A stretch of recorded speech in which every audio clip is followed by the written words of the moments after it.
একবার এক বৃদ্ধ ব্যক্তি তার সন্তানকে জিজ্ঞাসা করতেছে, বাবা ওই যে ওইটা কি দেখো তো দেয়ালের উপর বসা। তখন সন্তান বলতেছে, বাবা ওটা হচ্ছে একটা কাক। তখন বাবা আবার তাকে জিজ্ঞেস করে, বাবা ওই যে সন্তানকে জিজ্ঞেস করে, এই ওই দেখতো ওই দেয়ালের উপর কি বসা। সন্তান বলে, বাবা কাক। বাবা আবার জিজ্ঞেস করে, ওই দেখতো ওই দেয়ালের উপর কি বসা। সন্তান তো রেগে রেগে অস্থির, এই তুমি কি বোকা, কতবার বললাম ওই দেয়ালের উপর কাক, তুমি তবুও আমাকে বারবার জিজ্ঞেস করতেছো, এতবার তুমি কেন জিজ্ঞেস করো আমাকে, তোমাকে চোখ নেই। বাবার সাথে রুড ব্যবহার করলো। তখন বাবা শান্ত হয়ে তাকে উত্তর দেয় যে, শোন, ছোটবেলায় তুই এই সেম প্রশ্নটা আমাকে 20 বার করেছিলি। বাবা ওই দেয়ালের উপর ওটা কি, আমি বলেছিলাম কাক।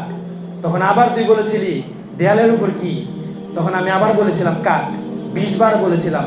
আমি তোর 20 বারের একবারও বিরক্ত হইনি। আমি তোকে মাত্র 3 বার জিজ্ঞাসা করলাম, তুই বিরক্ত হয়ে গেলি বাবা।